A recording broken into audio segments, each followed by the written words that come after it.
സാക്ഷ്യജീവിതം പരിശുദ്ധ ജീവിതം, സാക്ഷ്യജീവിതം ശുദ്ധ സ്നേഹജീവിതം, സാക്ഷ്യജീവിതം പരിശുദ്ധ ജീവിതം, സാക്ഷ്യജീവിതം ശുദ്ധ സ്നേഹജീവിതം, സാക്ഷ്യജീവിതം സമാധാന ജീവിതം, സാക്ഷ്യജീവിതം എന്നും ശാന്ത ജീവിതം, സാക്ഷ്യജീവിതം സമാധാന ജീവിതം, സാക്ഷ്യജീവിതം എന്നും ശാന്ത ജീവിതം, സാക്ഷ്യജീവിതം പരിശുദ്ധ ജീവിതം, സാക്ഷ്യജീവിതം ശുദ്ധ സ്നേഹജീവിതം.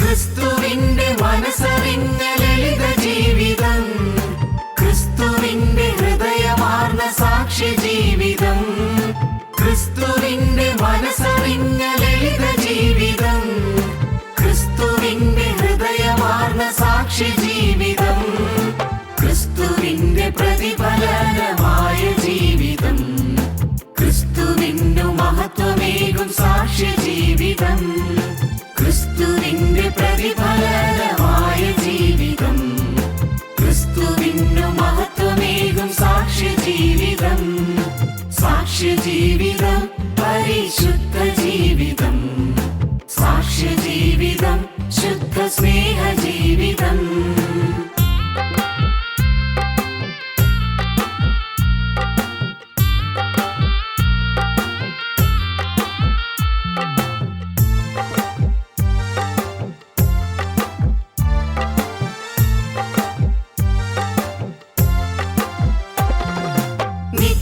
നിത്യജീവനേകിടുന്ന സാക്ഷ്യജീവിതം, നിത്യതയിൽ പ്രതിഫലങ്ങളേകും ജീവിതം, നിത്യജീവനേകിടുന്ന സാക്ഷ്യജീവിതം, നിത്യതയിൽ പ്രതിഫലങ്ങളേകും ജീവിതം, സത്യസാക്ഷി വൃന്ദം ചുറ്റും നിൽക്കും ജീവിതം, പാപഭാരമാകെ നീക്കും ധീരജീവിതം, സത്യസാക്ഷി വൃന്ദം ചുറ്റും നിൽക്കും ജീവിതം, പാപഭാരമാകെ നീക്കും ധീരജീവിതം, സാക്ഷ്യജീവിതം പരിശുദ്ധ ജീവിതം, സാക്ഷ്യജീവിതം ശുദ്ധ സ്നേഹജീവിതം. ഞങ്ങളും ക്രൂശിക്കപ്പെട്ട ക്രിസ്തുവിനെ പ്രസംഗിക്കുന്നു. ദൈവ തിരുനാമത്തിന് മഹത്വം ഉണ്ടാകട്ടെ. കർത്താവായ യേശുക്രിസ്തു കുരിശും ചുമന്നുകൊണ്ട് പോകുമ്പോൾ കർത്താവിനെ താങ്ങിയ ഏതാനും പേരെക്കുറിച്ച് നാം ചിന്തിച്ചു വരികയായിരുന്നു.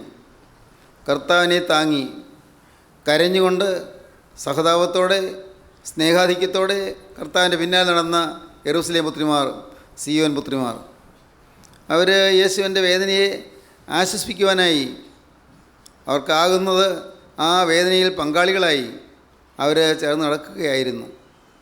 അത്യന്ത ദുഃഖത്തോടെ കഠിനമായ വ്യഥയോടെ അവർ ചേർന്ന് പോവുകയായിരുന്നു. ദൈവത്തിന് സ്തോത്രം. ഒന്നാമത് കർത്താവിനെ താങ്ങിയവർ യെരൂശലേം പുത്രിമാർ, രണ്ടാമത് കർത്താവിനെ താങ്ങിയത് കുറേനക്കാരനായ ശീമോൻ. മർക്കോസിന് സുവിശേഷം 15-ാം അധ്യായം 21-ാം വാക്യം നമുക്ക് വായിക്കാം. അലക്സാണ്ടറിൻ്റെയും രൂഫോസിൻ്റെയും അപ്പനായി വയലിൽ നിന്ന് വരുന്ന കുറേനക്കാരനായ ശീമോനെ അവൻ്റെ ക്രൂശ് ചുമപ്പാൻ അവർ നിർബന്ധിച്ചു. തലയോടിടം എന്നർത്ഥമുള്ള ഗൊൽഗോഥ എന്ന സ്ഥലത്തേക്ക് അവനെ കൊണ്ടുപോയി. ദൈവത്തിന് സ്തോത്രം. കുറേനക്കാരനായ ശീമോനെക്കുറിച്ച് നാം ഇതിനകം ചിന്തിച്ചു കഴിഞ്ഞു. പലപ്പോഴായി നാം ധ്യാനിച്ച വിഷയമാണ്. എങ്കിലും സൂചിപ്പിക്കുക മാത്രം ചെയ്യട്ടെ. കുറേനക്കാരനായ ശീമോൻ കർത്താവിൻ്റെ കുരിശ് താങ്ങി. ഭാരമേറിയ കുരിശ് ചുമന്നുകൊണ്ട് പോകുമ്പോൾ പലപ്പോഴും കർത്താവ് വേച്ച് വീഴുന്നുണ്ട്. കർത്താവ് വേച്ച് വീഴുമ്പോഴെല്ലാം ആ പടയാളികൾ കർത്താവിനെ ആഞ്ഞാഞ്ഞ് പ്രഹരിക്കുന്നുണ്ട്. കഠിനമായി ചാട്ടവാറടിയേറ്റ കർത്താവ് പൊളഞ്ഞുകൊണ്ട് പിന്നെയും കുരിശ് ചുമക്കാൻ ബന്ധപ്പെട്ട് എഴുന്നേൽക്കാൻ ശ്രമിക്കുന്നുണ്ട്. കർത്താവ് വലിഞ്ഞെഴുന്നേറ്റ് ഏങ്ങി ആ കുരിശ് ചുമന്നുകൊണ്ട് കർത്താവ് നടക്കുകയാണ്. അപ്പോൾ ആ കുന്ന് കയറുമ്പോൾ കർത്താവിൻ്റെ കുരിശ് താങ്ങുവാൻ ഭാഗ്യം ലഭിച്ചൊരു വ്യക്തിയാണ് ഒരു ഗ്രാമീണനായ കുറേനക്കാരനായ ശീമോൻ. അപരിഷ്കൃതനായിരുന്നു, ഒരു ഗ്രാമീണനായിരുന്നു, വെറും കൺട്രിയായിരുന്നു, വയലിൽ നിന്ന് വരുന്നവനായിരുന്നു, ഒരു കൃഷിക്കാരനായിരുന്നു. ആ നാട്ടുകാരനല്ല. ആഫ്രിക്കയുടെ വടക്കേറ്റത്തുള്ള ലിബിയയോട് ചേർന്ന കുറേന എന്ന സ്ഥലത്തു നിന്നാണ് ഈ ശീമോൻ വരുന്നത്. ദൈവത്തിന് സ്തോത്രം. എന്നാൽ അന്ന് ആ കുരിശിനെ താങ്ങിയത് ദൂരവ്യാപകമായ സൽഫലങ്ങൾ ഉളവാക്കി. കുറേനക്കാരനായ ശീമോൻ എന്ന ആ കുരിശിനെ താങ്ങിയത് കൊണ്ടാണ് അപ്പോസ്തലനായ പൗലോസ് പിൽക്കാലത്ത് രൂഫസിനെ കുറിച്ച് പറയുന്നത്, ചോസൺ ബൈ ദ ലോർഡ്, കർത്താവിൽ പ്രസിദ്ധനായ രൂഫോസിനെയും എനിക്കും അമ്മയായ അവൻ്റെ അമ്മയെയും വന്ദനം ചെയ്യുവീനെന്ന് റോമക്കെഴുതിയ ലേഖനം 16-ാം അധ്യായത്തിൽ പറയുന്നത്. കർത്താവിൽ പ്രസിദ്ധനായ രൂഫോസിനെയും എനിക്കും അമ്മയായ അവൻ്റെ അമ്മയെയും വന്ദനം ചെയ്യുവീൻ. കർത്താവിൽ പ്രസിദ്ധനെന്ന് തർജ്ജമ ചെയ്തിരിക്കുന്നത് ഇംഗ്ലീഷ് വേദപുസ്തകത്തിൽ ചോസൺ ബൈ ദ ലോർഡ്, കർത്താവിൽ തിരഞ്ഞെടുക്കപ്പെട്ടവനെന്നാണ്. കർത്താവിൽ തിരഞ്ഞെടുക്കപ്പെട്ടവനായ രൂഫസ്, യേശു ക്രിസ്തു തിരഞ്ഞെടുത്ത രൂഫസ് അനുഗ്രഹീത പുരുഷനായിരുന്നു. രൂഫസിൻ്റെ സഹോദരനാണ് അലക്സാണ്ടർ.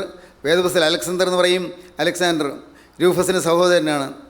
അവരുടെ രണ്ടുപേരുടെയും ജീവിതം ധന്യമാകാൻ കാരണം അപ്പൻ കുരിശി ചുമക്കുവാൻ യേശുവിനെ സഹായിച്ചു എന്നുള്ളതാണ്. കുരിശിനെ താങ്ങിയാൽ മക്കൾക്ക് അനുഗ്രഹമാണ്. നാം കർത്താവായ യേശു ക്രിസ്തുവിൻ്റെ കുരിശിൻ്റെ സാക്ഷികളായാൽ അനുഗ്രഹമാണ് മക്കൾക്ക്. പ്രിയപ്പെട്ടവരെ, നമുക്ക് കർത്താവിൻ്റെ കുരിശിനോട് ചേർന്ന് നടക്കാം.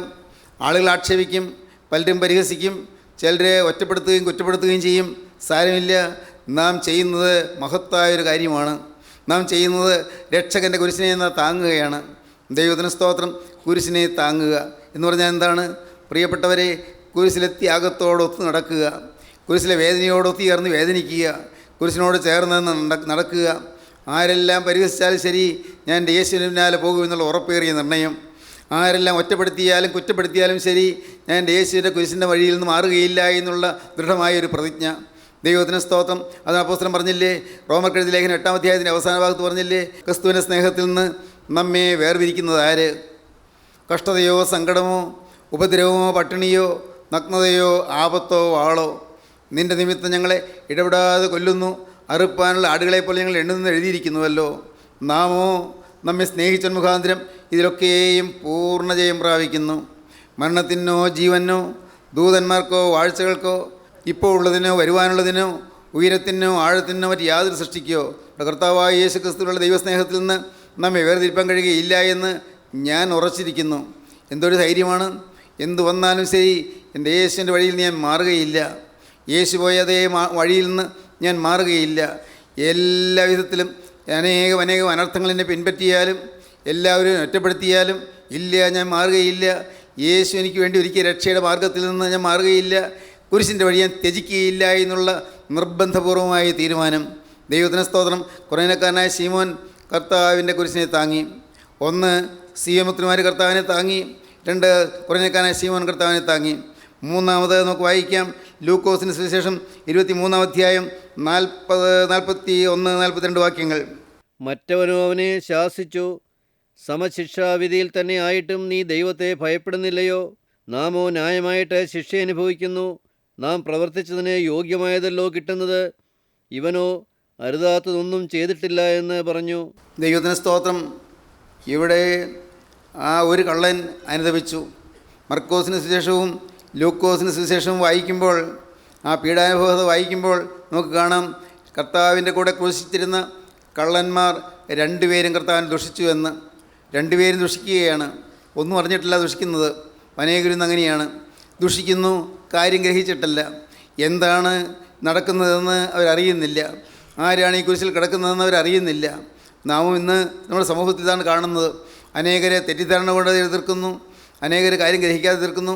എത്രയോ നല്ല നല്ല ആളുകൾ എതിർക്കുന്നവരുണ്ട്, തെറ്റിദ്ധരിക്കുന്നവരുണ്ട്, ഈ കൂട്ടായ്മയിൽ വരാതിരിക്കുന്നവരുണ്ട്. വളരെ നല്ല ആളുകൾ, വളരെ നല്ല സ്വഭാവമുള്ളവർ, നല്ല ആത്മീയ ജീവിതത്തിന് താല്പര്യരായ ആളുകൾ, അവരും വെറുക്കുന്നു, കൂട്ടായ്മയെ വെറുക്കുന്നു. ദൈവത്തിന് സ്തോത്രം. എന്താണ് എന്ന് അറിയുന്നില്ല, തെറ്റിദ്ധാരണകൾ മാത്രം. എന്നാൽ കർത്താവ് ക്രൂശിൽ കിടന്ന് പ്രാർത്ഥിച്ചു, പിതാവേ ഇവർ ചെയ്യുന്നത് ഇന്നത് എന്ന് ഇവരറിയായികയോട് ക്ഷമിക്കണമേ എന്ന് പ്രാർത്ഥിച്ചു കഴിഞ്ഞപ്പോൾ, അപ്പോൾ അതിൽ ഒരാൾ പെട്ടെന്ന് ഞെട്ടിത്തരിച്ച് കർത്താവിലേക്ക് നോക്കി. ആ വേദനയിൽ പിടയുമ്പോഴും അവൻ ക്രൂസിലേക്ക് നോക്കി. സ്വന്തം ശരീരത്തിൽ വേദനയേറ്റ് അവൻ ഉരുകുമ്പോഴും അവൻ ക്രൂസിലേക്ക് നോക്കി. ആ ശബ്ദം, പ്രാർത്ഥനയുടെ ശബ്ദം, ക്ഷമയുടെ ശബ്ദം, സ്നേഹത്തിൻ്റെ ശബ്ദം അവൻ്റെ ഹൃദയത്തെ ഉലച്ചു കളഞ്ഞു. അവൻ ക്രൂസിലേക്ക് നോക്കി. ആ മുഖം ശാന്തമായ മുഖം, പ്രശാന്തമോഹനമായ മുഖം, ഒരു വൈരാഗ്യമില്ലാത്ത മുഖം, സ്നേഹം വഴിഞ്ഞൊഴുകുന്ന മുഖം, വാത്സല്യമസൃണമായ മുഖം. പ്രിയപ്പെട്ടവരെ, ആ മുഖത്തേക്ക് നോക്കുന്നതോറും അവൻ്റെ ഹൃദയത്തിൽ പലതും തെളിഞ്ഞു വന്നു. ഇത് സാധാരണ മനുഷ്യനല്ല. ഈ കള്ളന്മാർ രണ്ടുപേരും അവർ കൊള്ളക്കാരാണ്, അവർ കൊലപാതകികളാണ്, അവർ നിഷ്ഠൂരന്മാരാണ്. എന്നാൽ ഈ കിടക്കുന്ന നടുവിലത്തെ കുരിശിൽ കിടക്കുന്നവൻ അവൻ പാപിയല്ല, അവൻ കൊലപാതകം ചെയ്തവനല്ല, അവൻ ആരെയും ദ്രോഹിച്ചവനല്ല. ആ മുഖത്തെ നിഷ്കളങ്കത അവനെ ഗ്രഹിക്കാൻ കഴിഞ്ഞു. അതൊരു മഹാഭാഗ്യമായിപ്പോയി. തിരിച്ചറിയാൻ കഴിഞ്ഞു. ആ മുഖത്തെ നിഷ്കളങ്കത അവൻ തിരിച്ചറിയാൻ കഴിഞ്ഞു. ദൈവത്തിന് സ്തോത്രം, ദൈവത്തിന് വലിയ നാമം മഹത്വപ്പെടട്ടെ. ആ കർത്താവിൻ്റെ മുഖത്തെ പ്രശാന്തത അവനെ ഗ്രഹിക്കാൻ കഴിഞ്ഞു. തന്നെയുമല്ല, അവനപ്പോൾ തന്നിലേക്ക് തന്നെ നോക്കി. യേശുവിൻ്റെ നിഷ്കളങ്കതയും യേശുവിൻ്റെ നിരപരാധിത്വവും അവൻ കണ്ടപ്പോൾ തന്നിലേക്ക് തന്നെ നോക്കി. അവന് മനസ്സിലായി, ഞാനോ ഈ ശിക്ഷയ്ക്ക് യോഗ്യനാണ്. യേശു ഈ ശിക്ഷ അനുഭവിക്കേണ്ട ആളല്ല, ഞാനോ ഈ ശിക്ഷയ്ക്ക് യോഗ്യനാണ്. തന്നെ കണ്ടു, യേശുവിനെ കണ്ടു, തന്നെ കണ്ടു. ദൈവത്തിന് സ്തോത്രം. മാത്രമല്ല, അപ്പോൾ അവൻ്റെ കൂട്ടുകാരനായ ആ കൊലയാളിയെ അവൻ കണ്ടു. അവനെ കണ്ടപ്പോൾ അവനും അതുപോലെ തന്നെ ശിക്ഷാർഹനാണ്, അവനും ശിക്ഷിക്കപ്പെടേണ്ടവനാണ് എന്ന് മനസ്സിലായി. ദൈവത്തിന് സ്തോത്രം. അതുമാത്രവുമല്ല, അവൻ പറയുകയാണ്, അവൻ ആ സമയത്ത് തക്ക സമയത്ത് അവന് സാക്ഷ്യം പറയുകയാണ്. അവൻ മറ്റേ കള്ളനോട് പറയുകയാണ്, ഒരുപക്ഷെ ഇടത്തുഭാഗത്തെ കള്ളനായിരിക്കണം, ഇടത്തുഭാഗത്തെ കള്ളനോട് ഈ വലത്തുഭാഗത്തെ കള്ളൻ പറയുകയാണ്, അനുദപിച്ച കള്ളൻ പറയുകയാണ്. ഇങ്ങനെയാണ് പറയുന്നത്, നാം സമശിക്ഷാവിധി ആയിട്ടും നീ ദൈവത്തെ ഭയപ്പെടുന്നില്ലയോ? അവന് കിട്ടിയ സമയം കൊണ്ട് അവന് സാക്ഷ്യം കൊടുക്കുകയാണ്. നാമോ ന്യായമായ ശിക്ഷ അനുഭവിക്കുന്നു, ഇവനോ അരുതാത്തതൊന്നും ചെയ്തിട്ടില്ല. ആ സമയത്ത് വ്യക്തമായ ഒരു നല്ല സാക്ഷ്യവും നല്ല ഒരു സന്ദേശവും കൊടുക്കുകയാണ്. വേണമെങ്കിൽ ആ ഇടത്തുഭാഗത്തെ കള്ളനും അനുദപിക്കാം. ഈ വലത്തുഭാഗത്തെ കള്ളൻ പറഞ്ഞ് അവൻ്റെ കൂട്ടുകാരൻ പറഞ്ഞ് ആ വാക്കുകൾ കേട്ട് കൂട്ടുകാരൻ്റെ അനുതാപം കണ്ട് അവനും വേണമെങ്കിൽ അനുദപിക്കാം അവസരമുണ്ടായിരുന്നു. ദൈവത്തിന് സ്തോത്രം. സമശിക്ഷാവിധിയായിട്ടും നീ ദൈവത്തെ ഭയപ്പെടുന്നില്ലയോ? നാമോ ന്യായമായിട്ട് ശിക്ഷ അനുഭവിക്കുന്നു, ഇവനോ അരുതാത്തൊന്നും ചെയ്തിട്ടില്ല. അവൻ ഉപദേശിക്കുന്നു, അവൻ സാക്ഷിക്കുന്നു, ഇവനോ അരുതാത്തൊന്നും ചെയ്തിട്ടില്ല എന്ന്, യേശു ക്രിസ്തു നിഷ്കളങ്കനാണ് എന്ന് അവൻ സാക്ഷ്യം പറയുകയും ചെയ്യുന്നു. ദൈവത്തിന് വലിയ നാമം മഹത്വപ്പെടട്ടെ. അതുമാത്രമല്ല, അടുത്ത വാക്യം വായിക്കുമ്പോൾ കാണാം, അവൻ ചെയ്യേണ്ട ഏറ്റവും മഹത്തായ ഒരു കാര്യം അവൻ ചെയ്യുന്നു. നോക്കൂ, അതാണ് യേശുവിനെ താങ്ങുന്നത്. അടുത്ത വാക്യം, പിന്നെ അവൻ, യേശുവേ, നീ രാജ്യത്വം പ്രാപിച്ചു വരുമ്പോൾ എന്നെ ഓർത്തുകൊള്ളണമേ എന്ന് പറഞ്ഞു. മിശിഹ, നീ രാജ്യത്വം പ്രാപിച്ചു വരുമ്പോൾ എന്നെ ഓർത്തുകൊള്ളണമേ എന്ന് പറഞ്ഞു. യേശുവേ, നീ രാജ്യത്വം പ്രാപിച്ചു വരുന്നൊരു ദിവസമുണ്ടല്ലോ. അവന് നല്ല ഉറപ്പായി. യേശു ഇന്ന് ക്രൂശിക്കപ്പെട്ട് മരിച്ചു പോകുന്നെങ്കിലും യേശു ക്രിസ്തു രാജ്യത്വം പ്രാപിച്ചു വരുന്നൊരു നല്ല ദിവസമുണ്ട് എന്ന് അവന് വിശ്വാസമായി. നാഥ, നീ രാജ്യത്വം പ്രാപിച്ചു വരുമ്പോൾ എന്നെ കൂടെ നീ ഓർത്തുകൊള്ളണമേ. ദൈവത്തിന് സ്തോത്രം. ആ സമയത്ത് അവനെ തന്നെ കാണാൻ കഴിഞ്ഞു. അവൻ്റെ കൂട്ടാളിയെ കാണാൻ കഴിഞ്ഞു. അവൻ്റെ കൂട്ടാളിയെ പോലെ കഴിയുന്ന ആളുകളെ കാണാൻ കഴിഞ്ഞു. മാത്രവുമല്ല, വരാനിരിക്കുന്ന ശിക്ഷാവിധിയെ കാണാൻ കഴിഞ്ഞു. അതുമാത്രവുമല്ല, അവന് യേശുവിനെ തിരിച്ചറിയാൻ കഴിഞ്ഞു. അതുമാത്രവുമല്ല, യേശു നിഷ്കളങ്കനാണെന്ന് മനസ്സിലാക്കാൻ കഴിഞ്ഞു. അതുമാത്രവുമല്ല, അവൻ യേശുവിനെ സാക്ഷിച്ചു. അവൻ കൊടുക്കേണ്ട ഒരു മെസ്സേജ് കൊടുക്കേണ്ട ഒരു ചെറിയ പ്രസംഗം ചെയ്തു. ദൈവത്തിന് സ്തോത്രം. അതുമാത്രമല്ല, അവൻ യേശുവിനോട് സംസാരിച്ചു. മിശിഹ, നീ ഇന്ന് ഈ മുൾമുടിയേറ്റ് കടന്നു പോകുന്നെങ്കിലും, നീ ഇന്ന് കുരിശിൽ പടഞ്ഞ് കടന്നു പോകുന്നെങ്കിലും, ഒരു നാൾ നീ രാജാവായി മടങ്ങി വരുമെന്ന് ഞാൻ വിശ്വസിക്കുന്നു. അന്ന് നീ എൻ്റെ കാര്യം ഓർത്തുകൊള്ളണമേ. മിശിഹ, നീ രാജ്യത്വം പ്രാപിച്ചു വരുമ്പോൾ എന്നെക്കൂടെ നീ ഓർത്തുകൊള്ളണമേ എന്ന് അവൻ നിലവിളിക്കുകയാണ്. ദൈവത്തിന് സ്തോത്രം. കർത്താവിനോട് പറഞ്ഞു, ഇന്ന് നീ എന്നോടുകൂടി പറുദീസിലിരിക്കും. ഇന്ന് രാജ്യത്വം പ്രാപിച്ചു വരുന്ന കാലങ്ങളിലല്ല, ഇന്ന് തന്നെ നീ എന്നോട് പറുദീസിലിരിക്കും എന്ന് ഞാൻ എന്നോട് പറയുന്നു. ദൈവത്തിന് സ്തോത്രം. നീ എന്നോട് പറുദീസിലിരിക്കുമെന്ന് ഇന്ന് ഞാൻ എന്നോട് പറയുന്നുവെന്നും ആ വാക്യം തിരിച്ചു പറയാറുണ്ട്. ദൈവത്തിന് സ്തോത്രം. ഏതായാലും യേശുക്രിസ്തുവിൻ്റെ കൂടെ പറുദീസയിലിരിക്കുമെന്ന് വ്യക്തമായി സൂചിപ്പിച്ചു കൊടുക്കുന്ന അനുഗ്രഹീതമായൊരു വാക്യം. ഇത് കഷ്ടാനുഭവാഴ്ചയിലെ പ്രമേയനകളും സദറാകളും എല്ലാം വായിച്ചു കൊണ്ടിരുന്നപ്പോൾ അതിലെ ഒരു ഗീതം ഞാൻ വായിച്ചു. ഈ വലത്ത് ഭാഗത്തെ കള്ളനും ഇടത്ത് ഭാഗത്തെ കള്ളനും കൂടിയുള്ള ഒരു സംവാദം വായിച്ചു. ദൈവത്തിന് സ്തോത്രം. അവർ തമ്മിൽ ഒരു വാഗ്വാദം നടക്കുകയാണ്, സംവാദം നടക്കുകയാണ്. അവർ തമ്മിൽ നടക്കുന്ന സംവാദത്തിൻ്റെ ആകത്തുക ഇതാണ്. വലത്ത് ഭാഗത്തെ കള്ളൻ അവൻ ഇടതു ഭാഗത്തെ കള്ളനോട് അനുദപിക്കാൻ ആവശ്യപ്പെടുന്നു. വലത്ത് ഭാഗത്തെ കള്ളൻ ഇടതു ഭാഗത്തെ കള്ളന് ഉപദേശം കൊടുക്കുന്നു. വലത്ത് ഭാഗത്തെ കള്ളൻ മിശിഹായെ രാജ്യത്വം പ്രാപിച്ചു വരുമ്പോൾ എന്നെക്കൊണ്ട് നീ ഓർത്തുകൊള്ളണമേ എന്ന് പറയുന്നു. യേശുവിനെ താങ്ങുന്നത് അനുതാപത്തോടുകൂടിയുള്ള പ്രാർത്ഥനയാണ്. യേശുവിനെ താങ്ങുന്നത്, ക്രൂശിക്കപ്പെട്ട യേശുവിനെ താങ്ങുന്നത് തന്നെ കണ്ടുകൊണ്ട് ഹൃദയം നുറുങ്ങിക്കൊണ്ടുള്ളതായ പ്രാർത്ഥനയാണ്. ദൈവത്തിന് സ്തോത്രം. ഒന്ന്, ആ ശീമോൻ യേശുവിൻ്റെ കുരിശിനെ താങ്ങി, കുറേനക്കാരനായ ശീമോൻ യേശുവിൻ്റെ കുരിശിനെ താങ്ങി. മൂന്ന്, അനുദപിച്ച കള്ളൻ യേശുവിൻ്റെ കുരിശിനെ താങ്ങി. നാലാമത് അരിമത്തിക്കാരൻ യൗസേപ്പ് യേശുവിൻ്റെ കുരിശിനെ താങ്ങി. മർക്കോസ് 15:43. വൈകുന്നേരമായപ്പോൾ ശബത്തിൻ്റെ തലേനാളായ ഒരുക്കനാളാകൊണ്ട് ശ്രേഷ്ഠമന്ത്രിയും ദൈവരാജ്യത്തെ കാത്തിരുന്നവനുമായ അരിമത്തിയിലെ യോസെഫ് വന്ന് ധൈര്യത്തോടെ പീലാത്തോസിൻ്റെ അടുക്കൽ ചെന്നു യേശുവിൻ്റെ ശരീരം ചോദിച്ചു. അവൻ മരിച്ചു കഴിഞ്ഞുപോയെന്ന് പീലാത്തോസ് ആശ്ചര്യപ്പെട്ടു. ശതാധിപനെ വിളിച്ചു. അവൻ മരിച്ചിട്ട് ഒട്ടുനേരമായോ എന്ന് ശതാധിപനോട് വസ്തുത ചോദിച്ചറിഞ്ഞിട്ട് ഉടൽ യോസേഫിനെ നൽകി. അവനൊരു ശീല വാങ്ങി അവനെ ഇറക്കി ശീലയിൽ ചുറ്റിപ്പൊതിഞ്ഞ് പാറയിൽ വെട്ടിയിട്ടുള്ള കല്ലറയിൽ വെച്ചു. കല്ലറവാതിക്കൽ ഒരു കല്ല് ഉരുട്ടി വെച്ചു. അവനെ വെച്ച ഇടം മദ്ദലക്കാരത്തി മറിയയും യോസയുടെ അമ്മ മറിയയും നോക്കിക്കണ്ടു. ദൈവത്തിന് സ്തോത്രം. അരിമത്യക്കാരൻ യൗസേപ്പ് യേശുവിനെ താങ്ങി. അതുവരെയും യേശുവിൻ്റെ കൂടെ നടക്കുന്നത് അത് അപായകരമാണ് എന്ന് കരുതി അല്പം മാറി നിന്നയാളാണ് അരിമത്യക്കാരൻ യൗസേപ്പ്. ശ്രേഷ്ഠ മന്ത്രിയായിരുന്നു, കുലീനായൊരു പുരുഷനായിരുന്നു, ആഭിജാത്യമുള്ള ഒരു റോമൻ പൗരനായിരുന്നു. അരിമത്യക്കാരൻ യൗസേപ്പ് ഉന്നതമായ നിലവാരത്തിൽ കഴിഞ്ഞയാളായിരുന്നു. എന്നാൽ അങ്ങനെ ഇത്രയും ഉന്നതമായ നിലവാരത്തിൽ കഴിയുന്ന ഞാൻ യേശുവിനോട് ചേർന്ന് നടന്നാൽ സമൂഹത്തിന് ഒറ്റപ്പെട്ടു പോകുകയില്ലേ എന്നൊരു ഭയവും സംശയവും അരിമത്യക്കാരൻ യൗസേപ്പിൻ്റെ ഉള്ളിലുണ്ടായിരുന്നു. അതുകൊണ്ട് ചേർന്ന് നടന്നില്ല, കർത്താവിൻ്റെ ശിഷ്യന്മാരുടെ കൂടെ ചേർന്ന് നടന്നില്ല. എന്നാൽ ദൂരെ നിന്നുകൊണ്ട് കർത്താവിനെ വീക്ഷിച്ചു കൊണ്ടിരുന്നു, അകലത്തിൽ നിന്നുകൊണ്ട് കർത്താവിനെ നിരീക്ഷിച്ചു കൊണ്ടിരുന്നു. അതുപോലെ തന്നെയായിരുന്നു നീക്കോദിമോസും. നീക്കോദിമോസ് സന്നിധി സംഘത്തിൽ അംഗമായിരുന്നു. നീക്കോദിമോസ് ഒരു യഹൂദ പ്രമാണിയായിരുന്നു, ഒരു പരീശ പ്രമാണിയായിരുന്നു. മാത്രവുമല്ല നീക്കോദിമോസ് യഹൂദന്മാരുടെ ഒരു ഉപദേഷ്ടാവുമായിരുന്നു. എന്നാൽ നീക്കോദിമോസും വാസ്തവത്തിൽ കർത്താവ് നിഷ്കളങ്കനാണെന്നും കർത്താവ് രക്ഷകനാണെന്നും എല്ലാം മനസ്സിലാക്കിയെങ്കിലും നീക്കോദിമോസിന് വ്യക്തമായ ഒരു ചിത്രം കിട്ടിയില്ല. നീക്കോദിമോസും അകന്ന് നിന്നു, എല്ലാം നിരീക്ഷിച്ചുകൊണ്ട് നിന്നു. ദൈവത്തിന് സ്തോത്രം. എന്നാൽ ക്രൂശിലെ മരണം സംഭവിച്ചു കഴിഞ്ഞപ്പോൾ, ക്രൂശും പേറിപ്പോകുന്ന ക്രിസ്തുവിനെ കണ്ടു കഴിഞ്ഞപ്പോൾ അനേകരെ ആക്ഷേപിക്കുകയും പരിഹസിക്കുകയും ചെയ്ത് കർത്താവായ യേശു ക്രൂശിലും ചുമന്നുകൊണ്ട് പോകുന്നത് കണ്ടപ്പോൾ അപ്പോൾ മുതൽ ഇവരുടെ ഉള്ളിൽ തീ കത്തി തുടങ്ങി, ഉള്ളിൽ ആധി കത്തി തുടങ്ങി. അയ്യോ, വിലപ്പെട്ട കാലങ്ങൾ നാം നഷ്ടപ്പെടുത്തിയല്ലോ, യേശുവിനെ താങ്ങുകയും യേശുവിനോട് നടക്കുകയും ചെയ്യേണ്ട നല്ല കാലങ്ങൾ നഷ്ടപ്പെടുത്തിയല്ലോ എന്നുള്ള വേദന കൊണ്ട് ഹൃദയം പൊളഞ്ഞ് അവർ വിസ്താരരംഗത്തേക്ക് ചെന്നു. വിസ്താരരംഗത്ത് നിന്നു അവർ ആ വിസ്താരമെല്ലാം കണ്ടു. പീലാത്തോസ് 3 വട്ടം വിസ്തരിക്കുന്നവർ കണ്ടു. ഹന്നാവിൻ്റെ കോടതിയിലും കയ്യഫാവിൻ്റെ കോടതിയിലും ഹേരോദാവിൻ്റെ കോടതിയിലും വിസ്തരിക്കുന്നതെല്ലാം കണ്ടു. പീലാത്തോസ് 3 വട്ടം വിസ്തരിച്ചു, എല്ലാം കണ്ടു. ആ വിധിയുടെ വിസ്താരത്തിന് ശേഷം ന്യായവിധി പറഞ്ഞത് കേട്ടു. ഇവനിൽ ഞാനൊരു കുറ്റവും കാണുന്നില്ല, നിങ്ങൾ ഇവനെ കൊണ്ടുപോയി ക്രൂശിപ്പീനെന്ന് പീലാത്തോസ് പറഞ്ഞതും അവർ കേട്ടു. അവരുടെ ഉള്ളം വീണ്ടും കത്തി, ഉള്ളം കത്തി എരിഞ്ഞുകൊണ്ട് അവർ യേശു കുരിശും പേറിപ്പോകുമ്പോൾ കൂടെ നടന്നു. ദൈവത്തിന് സ്തോത്രം. ഗോകുൽത്തായുടെ മുകളിൽ കർത്താവിനെ കുരിശുമേൽ കിടത്തി കർത്താവിൻ്റെ കൈകളും കാലുകളും ആഞ്ഞ് കാര്യൻപാടിയും കൊണ്ട് തറച്ചപ്പോൾ അവരും വേദനയോട് നോക്കിക്കൊണ്ടിരുന്നു. അവരുടെ ചങ്കിൽ തറയ്ക്കുന്നത് പോലൊക്കെ തോന്നി, സ്വന്തം ചങ്കിലേക്ക് ആണി തറയ്ക്കുന്നത് പോലെ തോന്നി.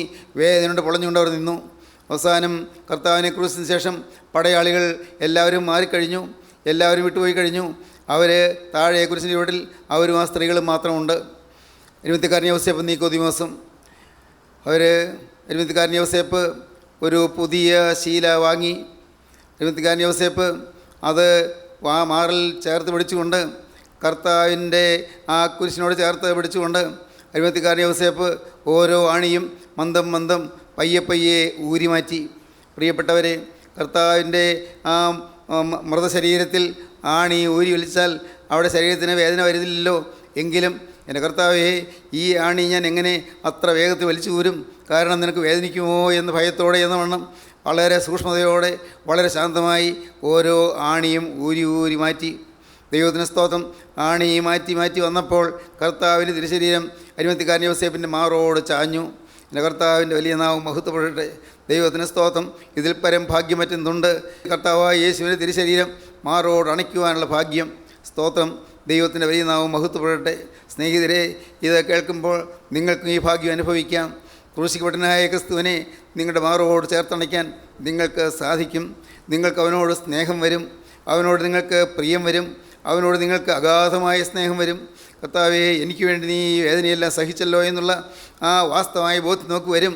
ഇല്ല എൻ്റെ കർത്താവ്, ഇനി ഞാൻ നിന്നെ വേദനിപ്പിക്കുകയില്ല, ഇനി എൻ്റെ പാപം കൊണ്ട് ഞാൻ നിന്നെ കഷ്ടപ്പെടുത്തുകയില്ല, ഇനി പാപം കൊണ്ട് ഞാൻ നിന്നെ ബുദ്ധിമുട്ടിക്കുകയില്ല, എൻ്റെ പാപം കൊണ്ട് ഞാൻ നിന്നെ ക്ലേശിപ്പിക്കുകയില്ല എന്നൊരു തീരുമാന ഹൃദയത്തിൽ വരും. അരിമത്യക്കാരൻ യൗസേപ്പ് കർത്താവിൻ്റെ തിരുശരീരം മാറോട് അടക്കി പിടിച്ചു. ദിവസം കൂടെ നടന്നു. അവർ രണ്ടുപേരും കൂടെ നടന്നു. അരിമത്യക്കാരൻ യോസേപ്പിൻ്റെ ഒരു തോട്ടം അടുത്തുണ്ടായിരുന്നു. ആ തോട്ടത്തിൽ ആരെയും ഒരിക്കലും വെച്ചിട്ടില്ലാത്ത ഒരു കല്ലറയുണ്ടായിരുന്നു. അതിൽ അത്ഭുതമല്ലേ, കല്ലറ പണിത് പക്ഷേ ആരെയും വെച്ചിട്ടില്ല. അത് വാസ്തവത്തിൽ കരുതിക്കൂട്ടി എല്ലാം അത്ഭുതകരമായി നിയന്ത്രിക്കപ്പെട്ട് ചെയ്തതായിരുന്നു. ആരും കരുതിക്കൂട്ടിയതല്ല, മനഃപൂർവ്വം ചെയ്തതല്ല. അവിടെ ആരെയും വെക്കാഞ്ഞത് മനഃപൂർവ്വം ചെയ്തതല്ല. പക്ഷേ അതങ്ങനെ സംഭവിച്ചു. അതല്ല ദൈവ നിശ്ചയമായിരുന്നു. ആരെയും ഒരിക്കലും വെച്ചിട്ടില്ലാത്ത കല്ലറയിൽ കർത്താവിനെ അവരടക്കി. അരിമത്യക്കാരൻ യോസേപ്പ് കർത്താവിനെ താങ്ങി. ദൈവത്തിന് സ്തോത്രം. നിങ്ങൾക്കും താങ്ങാം സ്നേഹിതരെ, നിങ്ങൾക്കും താങ്ങാം. കർത്താവിൻ്റെ വലിയ നാമം മഹത്വപ്പെടട്ടെ. യേശുവിനെ താങ്ങുക. യേശുവിൻ്റെ തിരുവിലാവ് ചേർത്തണയ്ക്കുന്ന മഹാഭാഗ്യം നിങ്ങളും പ്രാപിക്കുക. ദൈവത്തിന് സ്തോത്രം. ദൈവത്തിന് വലിയ നാമം മഹത്വപ്പെടട്ടെ. പിന്നീട് കർത്താവിനെ താങ്ങിയത് പിന്നെ ആരാണ്? മർക്കോസ് 15:39. അവന് എതിരെ നിന്നിരുന്ന ശതാധിപൻ അവനിങ്ങനെ പ്രാണനെ വിട്ടത് കണ്ടിട്ട് ഈ മനുഷ്യൻ ദൈവപുത്രനായിരുന്നു സത്യമെന്ന് പറഞ്ഞു. ശതാധിപൻ 100 പടയാളികളുടെ അധിപനാണ് ശതാധിപൻ. അവിടെ വേറെ 4 പടയാളികൾ വന്നിട്ടുണ്ട്. കർത്താവിനെ ക്രൂശിക്കാൻ നിയുക്തരായ 4 പടയാളികൾ. അതിനെല്ലാം നേതൃത്വം വഹിക്കാനായി ഒരു ശതാധിപൻ. ആ ശതാധിപൻ്റെ പേര് മാർസലസ് എന്നാണ് ചരിത്രകാരന്മാർ പറയുന്നത്. കഴിഞ്ഞ ദിവസത്തിൽ ഞാൻ പറഞ്ഞതുപോലെ ദ റോബ് എന്ന പുസ്തകത്തിൽ ലോയിഡ് സി ഡഗ്ലസ് ആ ശതാധിപനെക്കുറിച്ച് പറയുന്നുണ്ട്. ലോയിഡ് സി ഡഗ്ലസിൻ്റെ പ്രസിദ്ധമായൊരു പുസ്തകമാണ് മേലങ്കി അല്ലെങ്കിൽ ദ റോബ് എന്ന പുസ്തകം. വളരെ പ്രസിദ്ധമായ പുസ്തകമാണ്. മലയാളത്തിലുള്ള പുസ്തകമാണ് മേലങ്കി. വായിക്കാൻ കൊള്ളാവുന്ന പുസ്തകമാണ്. ദൈവത്തിന് സ്തോത്രം. ആ മേലങ്കി അത് ഈ ശതാധിപന് ചീട്ടിട്ട് അവന് കിട്ടിയെന്നാണ് ചരിത്രം പറയുന്നത്. അത് വേദപുസ്തകം അങ്ങനെയൊന്നും പറയുന്നില്ല. ചീട്ടിട്ടു, അത് കീറിക്കളഞ്ഞില്ല എന്ന് മാത്രമേ നാം വായിക്കുന്നുള്ളൂ.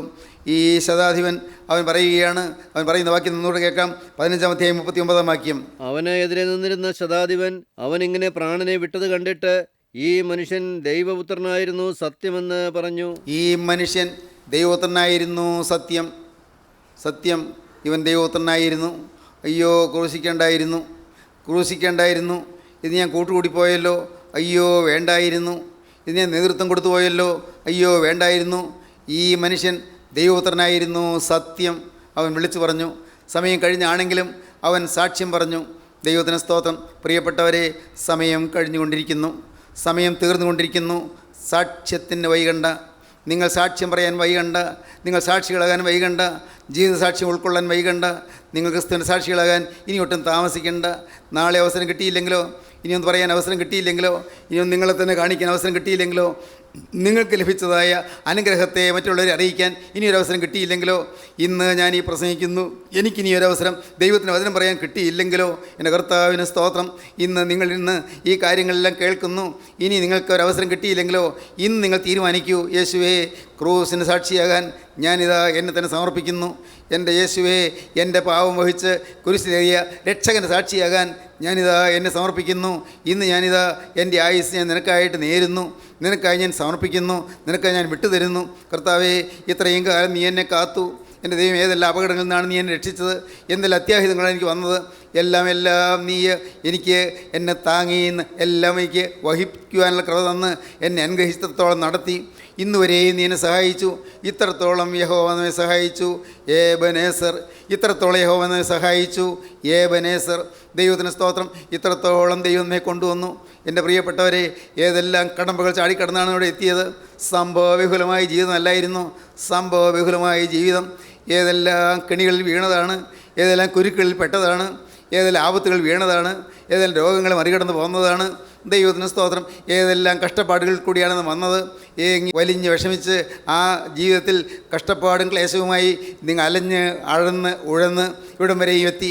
ദൈവത്തിന് സ്തോത്രം. കർത്താവേ, ഇത്രത്തോളം ഞാനിവിടെ എത്തി. ഇനി എനിക്ക് അവസ്ഥ എത്രയുണ്ടെന്ന് എനിക്ക് അറിഞ്ഞുകൂടാ, എത്ര കാലമുണ്ടെന്ന് എനിക്ക് അറിഞ്ഞുകൂടാ. ഉള്ള കാലം കർത്താവേ, ഉള്ള കാലം യേശുവേ, നിൻ്റെ കുരിശിനെ താങ്ങാൻ ഞാനിതാ വിട്ടു തരുന്നു. നിന്നെ സാക്ഷിയാകാൻ എന്നെ തന്നെ വിട്ടു തരുന്നു. നാഥാ, എന്നെ നിനക്ക് തരുന്നു. കർത്താവിന് സ്തോത്രം. അടുത്ത യേശുവിൻ്റെ കുരിശിനെ താങ്ങിയവർ, ദൈവത്തിന് സ്തോത്രം. യേശുവിൻ്റെ കുരിശിനെ താങ്ങിയവർ ജനങ്ങൾ. യേശുവിൻ്റെ കുരിശിനെ താങ്ങിയ ജനങ്ങൾ അവർ എന്താണ് ചെയ്തത്? ദൈവത്തിന് സ്തോത്രം. അവരൊരു കാലത്ത് ദൈവത്തെ മറന്ന് ജീവിച്ചവരായിരുന്നു നാം എല്ലാവരും. എന്നാൽ അവർ ദൈവത്തെ സ്വീകരിക്കുകയും ദൈവത്തെ സ്നേഹിക്കുകയും ചെയ്യുവാൻ തീരുമാനമെടുത്തു. ക്രിസ്തുവിൻ്റെ ക്രൂശിൻ്റെ സാക്ഷികളാകാൻ തീരുമാനമെടുത്തു. നമുക്ക് വായിക്കാം യിരെമ്യാ പ്രവാചകൻ്റെ പുസ്തകം 8-ാം അധ്യായം 18-ാം വാക്യം മുതൽ 22-ാം വാക്യം വരെ വായിക്കാം. 9-ാം അധ്യായം 1-2 വാക്യങ്ങളും വായിക്കാം. അയ്യോ, എൻ്റെ സങ്കടത്തിൽ എനിക്ക് ആശ്വാസം വന്നെങ്കിൽ കൊള്ളായിരുന്നു. കർത്താവ് പറയും, അയ്യോ എനിക്ക് സങ്കടത്തിന് ആശ്വാസം വന്നെങ്കിൽ കൊള്ളായിരുന്നു. എൻ്റെ മനസ്സ് വല്ലാതെ ഇരിക്കുന്നു. എൻ്റെ മനസ്സ് വല്ലാതിരിക്കുന്നു. കേട്ടോ, ദൂരദേശത്ത് നിന്ന് എൻ്റെ ജനത്തിൻ്റെ പുത്രി സിയോനിൽ യഹോവ വസിക്കുന്നില്ലയോ? അവളുടെ രാജാവ് അവിടെ ഇല്ലയോ എന്ന് നിലവിളിക്കുന്നു. ജനത്തിൻ പുത്രി നിലവിളിക്കും, സിയോനിൽ യഹോവ വസിക്കുന്നില്ലയോ, രാജാവ് അവിടെ ഇല്ലയോ എന്ന് എൻ്റെ ജനത്തിൻ പുത്രി സിയോൻ പുത്രി നിലവിളിക്കുന്നു. അവർ തങ്ങളുടെ വിഗ്രഹങ്ങൾ കൊണ്ടും അന്യദേശങ്ങളിലെ മിഥ്യാമൂർത്തികൾ കൊണ്ടും എന്നെ കോപിപ്പിച്ചതെന്തിന്? ഇത്രയും കാലം അവർ വിഗ്രഹസേവ കൊണ്ടും അവരുടെ തിന്മകൾ കൊണ്ടും അവരുടെ പാവങ്ങൾ കൊണ്ടും എന്നെ കോപിപ്പിച്ചു. കൊയ്ത്ത് കഴിഞ്ഞു, ഫലശേഖരവും കഴിഞ്ഞു. വിത്ത് കഴിഞ്ഞു, ഫലശേഖരവും കഴിഞ്ഞു. നാം രക്ഷിക്കപ്പെട്ടതുമില്ല. നാം രക്ഷിക്കപ്പെട്ടതുമില്ല. എന്റെ ജനത്തിൻ പുത്രിയുടെ മുറിവ് നിമിത്തം ഞാനും മുറപ്പെട്ട് ദുഃഖിച്ചു നടക്കുന്നു. പുത്രിയുടെ മുറിവ് നിമിത്തം ഞാനും മുറിപ്പെട്ട് ദുഃഖിച്ചു നടക്കുന്നു. സ്തംഭനം എന്നെ പിടിച്ചിരിക്കുന്നു. സ്തംഭിച്ചു പോയിരിക്കുന്നു. എനിക്ക് അനങ്ങാൻ വയ്യാതെ പോലെയായിരിക്കും. സ്തംഭനം എന്നെ പിടിച്ചിരിക്കുന്നു. ഗിലെയാദിൽ സുഗന്ധ തൈലമില്ലയോ? ഗിലെയാദിൽ സുഗന്ധ തൈലമില്ലയോ? അവിടെ വൈദ്യനില്ലയോ? രോഗശമനം വരാതെ ഇരിക്കുന്നത് എന്ത്? പുത്രിക്ക് രോഗശമനം വരാതിരിക്കുന്നത് എന്ത്? ഗിലെയാദിൽ വൈദ്യനില്ലയോടെ സുഗന്ധ തൈലമില്ലയോ? എൻ്റെ ജനത്തിൻ പുത്രിക്ക് രോഗശമനം വരാതിരിക്കുന്നത് എന്ത്? അയ്യോ, എൻ്റെ ജനത്തിന്റെ പുത്രിയുടെ നിഹതന്മാർ നിമിത്തം, ജനത്തിൻ പുത്രിയുടെ മരണപ്പെട്ടവർ മൂലം രാവും പകലും കരയേണ്ടതിന്, രാവും പകലും കരയുന്നതിന് എന്റെ തല വെള്ളവും എൻ്റെ തല വെള്ളവും എന്റെ കണ്ണുനീരവും ആയിരുന്നെങ്കിൽ കൊള്ളായിരുന്നു. കണ്ണുനീരവുമായിരുന്നു കൊള്ളായിരുന്നു. കരയേണ്ടിയിരിക്കുന്നു. ദൈവത്തിന് സ്തോത്രം. പ്രിയപ്പെട്ടവരെ, അതാണ് യേശുവിനെ താങ്ങുന്നത്. ഇത്രയും കാലം നഷ്ടപ്പെടുത്തിയല്ലോ എന്നുള്ള വേദന കൊണ്ട് ഒരു പുതിയ തീരുമാനമെടുത്ത് കരയുന്നു, അനുതാപത്തോടെ കരയുന്നു. അതാണ് യേശുവിനെ പ്രസാദിപ്പിക്കുവാനുള്ളതായ മാർഗം. ഇന്ന് ഇത് കേട്ടുകൊണ്ടിരിക്കുമ്പോൾ നിങ്ങൾക്കും തീരുമാനിക്കാം, കർത്താവേ, കാലങ്ങൾ പാഴായിപ്പോയി, കാലങ്ങൾ നഷ്ടപ്പെടുത്തി കളഞ്ഞു, ലാപ്സ് പീരിയഡ്, പാഴായിപ്പോയ കാലങ്ങൾ. എന്നാൽ ഇന്ന് ഞാനിതാ തിരുമുൻപാകെ വന്ന് ഞാൻ പുതിയൊരു സമർപ്പണം പറയട്ടെ. കർത്താവേ, എത്രയോ സമർപ്പണങ്ങൾ പറഞ്ഞതാണ്, പലതും തെറ്റിച്ചു പോയി. എന്നാൽ ഇന്ന് വീണ്ടും നാഥ, നീ എനിക്ക് അവസരം തന്നതുകൊണ്ട്, ഇന്നും പരിശുദ്ധാത്മാവ് എൻ്റെ അരികത്തേക്ക് എത്തി നിൽക്കുന്നതുകൊണ്ട്, ക്രൂശിക്കപ്പെട്ടവനായ ക്രിസ്തു എൻ്റെ സമീപത്ത് വന്നിരിക്കുന്നതുകൊണ്ട് ഞാൻ നിന്നോടൊരു വാക്ക് പറയട്ടെ. നാഥ, ഇനിമേൽ ഞാൻ പുതിയ സൃഷ്ടിയായി ജീവിക്കും. ഇനിമേൽ പാവനെ തൊടുകയില്ല. ഇനിമേൽ പിശാചിന് ഇടം കൊടുക്കുകയില്ല. ഇനിമേൽ സാത്താന് എന്നിൽ പ്രവർത്തിക്കാൻ അവസരം കൊടുക്കുകയില്ല. കർത്താവ്, ഇനിമേൽ പാവത്തിന് എന്നെ കിട്ടുകയില്ല. ഞാൻ പുതിയ മനുഷ്യനായി ജീവിക്കും. നമുക്ക് തീരുമാനിക്കാം, കർത്താവിൻ്റെ കരങ്ങളിലേക്ക് കൊടുക്കാം. നമുക്ക് അനുതാപത്തോടെ കർത്താവിനോട് പറയാം, കർത്താവേ, ഒരു പുതിയ ജീവിതം ഞാനിതാ തീരുമാനിക്കുന്നു. എൻ്റെ ആയുസ് ഞാനിതാ വിട്ടുതരുന്നു. ക്രൂസിൻ്റെ സാക്ഷിയാകാൻ, ക്രൂസിൻ്റെ മിത്രമാകാൻ, ക്രൂസിനെ ഉയർത്തിപ്പിടിക്കാൻ ഞാനിതാ വരുന്നു. ക്രൂശിക്കപ്പെട്ട ക്രിസ്തുവിനെ പ്രസംഗിക്കാൻ ഞാനിതാ വരുന്നു. ക്രൂശിക്കപ്പെട്ട ക്രിസ്തുവിൻ്റെ പിന്നാലെ കഷ്ടതയേറ്റുകൊണ്ട് നടപ്പാൻ ഞാനിതാ വരുന്നു. എല്ലാവരും ഉപേക്ഷിക്കപ്പെട്ട്, എല്ലാവരും തിരസ്കരിക്കപ്പെട്ട് യേശുവിൻ്റെ അടിമയായി ഈ കാലമത്ര ഇനിയും ജീവിപ്പാൻ ഞാനിതാ വരുന്നു. കഴിഞ്ഞ കാലങ്ങളിനോട് പൊറുക്കണമേ, എന്നെ നിസ്വീകരിക്കണമേ എന്നൊക്കെ സമർപ്പിക്കാം, നമുക്ക് പ്രാർത്ഥിക്കാം. കർത്താവിൻ്റെ കരങ്ങളിലേക്ക് ഏൽപ്പിക്കാം. കാരുണ്യവാനായ ഞങ്ങളുടെ സ്വർഗീയ പിതാവേ, അവിടെ നൽകിയ വചനങ്ങൾക്കായി ഞങ്ങളെ സ്തുതിക്കുന്നു. നിൻ്റെ ഈ പ്രിയമക്കളെ എല്ലാവരെയും അനുഗ്രഹിക്കണമേ. കർത്താവേ, നിന്റെ മക്കളുടെ മേൽ തൃക്കരം വയ്ക്കണമേ. നാഥ, അനുതാപത്തിൻ്റെ ആത്മാവ് ഈ മക്കൾ വ്യാപരിക്കണമേ എന്ന് പ്രാർത്ഥിക്കുന്നു. എല്ലാവരും യേശു ക്രിസ്തുവിനെ അറിയുവാനും ക്രൂസിൻ്റെ അർത്ഥം ഗ്രഹിപ്പാനും ക്രൂസിൻ്റെ സാക്ഷികളാകുവാനും ഇടയാക്കി തീർക്കണമേ എന്ന് പ്രാർത്ഥിക്കുന്നു. അവിടുത്തെ രണ്ടാമത്തെ വരവിന് വേണ്ടി എല്ലാവരെയും ഒരുക്കണമേ. യേശു ക്രിസ്തുവിൻ്റെ വലിയ നാമത്തിൽ പ്രാർത്ഥിക്കുന്നു. കൃപയോടെ കേൾക്കണമേ. ആമീൻ.